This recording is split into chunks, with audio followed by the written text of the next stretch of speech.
Hi, welcome!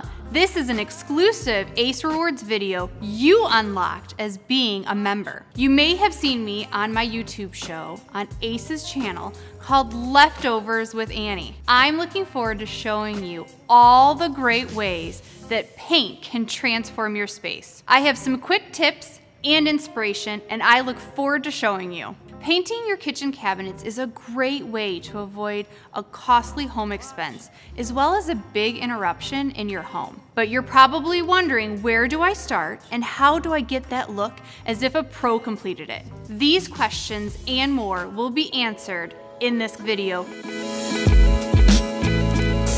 Cabinets can come in an assortment of materials, from solid wood to laminate. You will want to make sure you get the paint that works best for that surface. If you have doubts, remove one of those cabinet doors and take it into your local Ace. They can provide the material type and offer some paint suggestions that can be applied. For demonstration purposes, I painted half the kitchen Clark & Kensington Midnight Oil and the other half Magnolia Home by Joanna Gaines Shiplap to showcase the difference between the two. Before you start painting your kitchen cabinets, consider your budget, as it'll determine which brand works best for you. For reference, this kitchen took 3 gallons of paint, but you should always check the back of the can for exact coverage. Once you figure out what paint works best for you, then it's time for the exciting part, picking the color. A couple of tips I have for you. If you have a traditional kitchen, which is classic and clean, you'll want colors like white, cream, and beige. It will work really well to refresh the space. If you have a modern kitchen, then you may want to embrace the bold palette, like this Clark & Kensington Midnight Oil we have. And if you can't decide and you really love the idea of splitting it up, you can put white on the top or a beige, and then you can put the darker on the bottom. This way, the light that comes through your room continues to keep your kitchen bright as it bounces off the top cabinets, and the darker, heavier color helps anchor these bottom cabinets. Here's what I want you to know about the Clark & Kensington Midnight Oil. It is acrylic alkali blend, resists scratches, chipping, and scuffing. It takes 4 hours to dry and 4 hours before recoating. It's a 14-day fully cure time, and this paint is not mildew resistant. Cure is what happens when your paint coating has reached its maximum hardness and is 100% dry. If you want maximum durability for your new cabinets, don't reattach the cabinets until the cure date is reached. Here's what I want you to know about the Magnolia Home by Joanna Gaines paint. Its staring acrylic paint offers a fast drying and sleek finish. It has premium flow and leveling. This gives the paint better leveling ability, which means the paint dries smoother. It takes 2 hours before recoating, and there is a 7-day fully cure time. This paint is also mildew resistant. Each cabinet paint lists what surfaces it will adhere to. Check the label to confirm the paint that you selected will work. Now, let's get to the prep work. Both paints here require the same prep.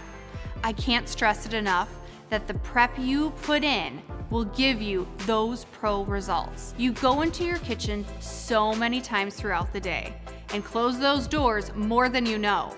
If you're anything like me, sometimes food even splatters up on them. If you put the work in now, it will pay off in the long run, I promise you. Craft paper is your best friend. Roll it across the kitchen to protect the countertops, appliances, and more. And sketch your kitchen cabinets on a piece of paper. Number each cabinet on the sketch. This will help you make sure that the right cabinet gets back in the right spot. Give your cabinets a good cleaning with soap and water. If you've got cabinets that have grease or oil buildup, consider a TSP cleaner. It's a great product to do a deep clean on the surface. Mix according to the instructions and scrub those cabinets. Then rinse them clean with water and wipe them dry with a clean rag. Patch any spots that have cracks, holes, chips with putty. The material you use depends on the cabinet. Most cabinets will require sanding and priming. Make sure you look at the paint can label for the recommendations on primer to use. When you're sanding, don't sand so hard the bare wood shows through. You will need 120 grit sandpaper or a sanding sponge. The reason you sand is to give the new paint a great surface to adhere to. It will prevent peeling and chipping. Make sure to sand every surface you plan to paint and wipe it clean. I know this is going to take some time, but the better the prep, the better the end result. You can use a roller or a paintbrush to apply cabinet paint. This paint helps with brush marks. If you want to save time, you can invest in a, drum roll, a paint sprayer. Let me show you how a paint sprayer makes a difference in the speed of painting and the finish. Trust me, you will want to invest in one. And my last tip, find a friend. If you have someone that wants to do this project too, buddy up. Share the supplies, help each other out. Do one house and then the other. That's it, my color tips and advice for painting your kitchen cabinets. We're coming up with some awesome videos this year just for Ace Rewards members. So make sure you join because you won't want to miss out on the great videos and the benefits that come along with joining Ace Rewards. Thanks for watching.